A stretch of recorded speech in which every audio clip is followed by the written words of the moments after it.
Barbecue ribs. And this recipe was submitted by R.D. Stendal Friedels, who joins us now from Albuquerque, New Mexico. Hey, R.D., how you doing? Doing good, thank you. Good. Hey, RD, How did you come up with this recipe, R.D.? Well, I think everybody likes a good barbecue. I like a good barbecue, but I never really liked homemade sauces. I've never found a recipe that I liked, and a family member finally challenged me to come up with my own. And I said, well, what should I base this on? And they, I guess, to be curmudgeonly, said rhubarb. Well, I'm up to the challenge, so I went to work. He was just joking with you when he said rhubarb, right? But you actually made this dish 4 times before you came up with the winning recipe. I did, yes. This is probably about the 4th version of this recipe, yes. Well, I think the 4th one is a real winner. Why don't you bring it out, everybody, delicious. so you can taste this. This is incredible. Delicious. All right, so I'm going to start it up, but before I do, how did it feel to be actually chosen to end up in Taste of Home magazine? Oh, that was incredible. It was actually quite a surprise. They sent out a call for rhubarb recipes back in July or August of last year, and everybody said I should submit this one, so I did. And then kind of didn't hear anything until about 2 weeks before the issue came out, and there it was. Found out that I was going to be in the magazine with the recipe. Can so it took you 4 tries. It would have taken me 400, and I still wouldn't have got it right. But what was it right in 4 that wasn't right in 3? I think, you know, my first attempt was sickly sweet, way too much sugar. By the 3rd attempt, I was almost there. What I needed there was the bourbon. That was what. All right, we got bourbon in it, but I'm going to show everybody.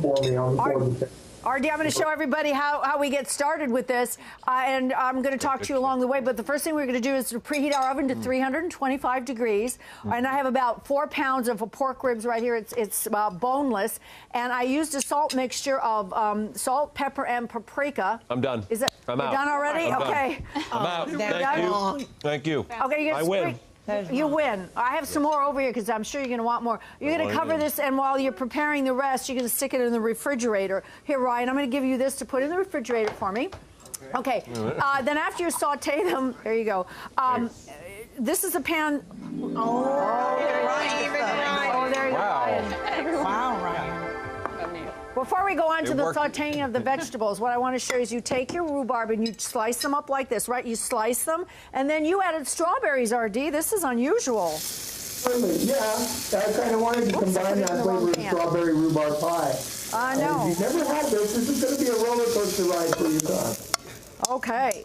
You know what I did? I just put this thing in the wrong pan, but that's okay. Things happen in the kitchen. Well, I think you were going to color code it all, right? I was going to go everything in the red goes in the red can. That's right. And then the green goes in the green. Well, what I did is I put the strawberries and the rhubarb in one pan. We're going to cook this until the rhubarbs get nice and soft.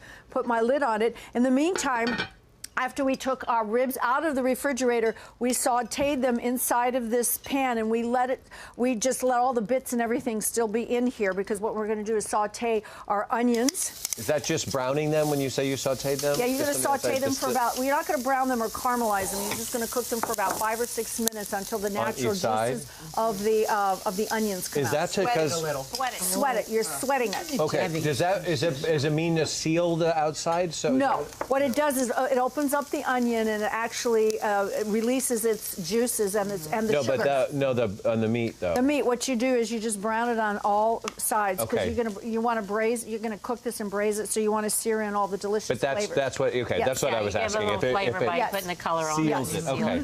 I'm learning. So now we have our onions. We stir them or cook them up for 4 to 6 minutes. We're going to add some brown sugar and some good old-fashioned ketchup, right?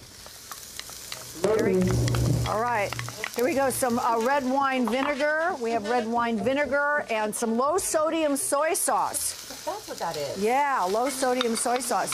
And there's a secret ingredient in here. What do we have here? I see some bourbon. Not a secret, is it? Was this your idea for this, to put in the bourbon? Oh, absolutely. It gives it a really nice smoky flavor there. It does. It gives a nice smoky flavor. Easy. Put it down. Put it down. Wow, it's a little bit too early in the morning for a bourbon. You are so not a bourbon drinker, are you? I am not a drinker, period. Yeah, So, we've witnessed. Yes, it's not pretty. So I'm going to add some honey to it for a little bit of sweetness. Boy, I'm loving this sauce already. But 4 times I can see. All right, then we have some Worcestershire sauce. Are you sure? I'm sure. Okay. I'm sure. And then we're going to add, we have some garlic powder and some pepper flakes. I like it hot, so I'm going to just put that whole thing in there. And some garlic powder. All right, put that in there. So this is the basis for the sauce. Like this. Woo! Boy, that smells unbelievable. You smell the bourbon burning off. Can you smell it? Is that what that is? Yeah. It smells like you're at the Jack Daniels distillery. I mean it. So I'm going to put the beef back in here, put the lid on it, put it in the oven, and then you're going to cook it for 2 or 3 hours, or 2 hours.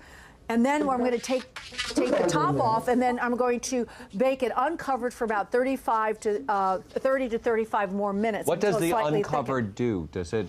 Well, what it does after everything is cooked down, then it's kind of going to brown. You'll see when I take it out of the oven. It should be cooked down pretty much. You want to keep the lid on while it's cooking, so all of the natural juices stay there. And that makes it tender. It makes it really tender, but it's slow and slow. Okay. All right. So then we take our mashed rhubarb. Okay, here it is. We took the rhubarb after it's been cooked, and we're going to add it into here. Like that. Boy, this is an unusual recipe. This is really, and it tastes delicious. It's really, really good. It's like a spring explosion in your mouth. It does. Yeah, this is really good. All right, I would have never done. Wow. See this? Look, this is all going to sit in here for a couple of hours, and it's going to get soft, and all the beautiful juices of the meat are going to come out and permeate it. And then, when it's ready, oh, the smell is making me crazy. Okay, when it's ready, oh, look at this. Ooh, look how it cooks down. See how it condenses down? Beautiful. Oh. Perfect. This looks amazing. Do you cook this for your family often? Yeah, as often as I can. It's hard to find rhubarb out in the Southwest, so as long as I've got it, I'll cook it. This is outstanding. Do you have any tips for us on when we're making this?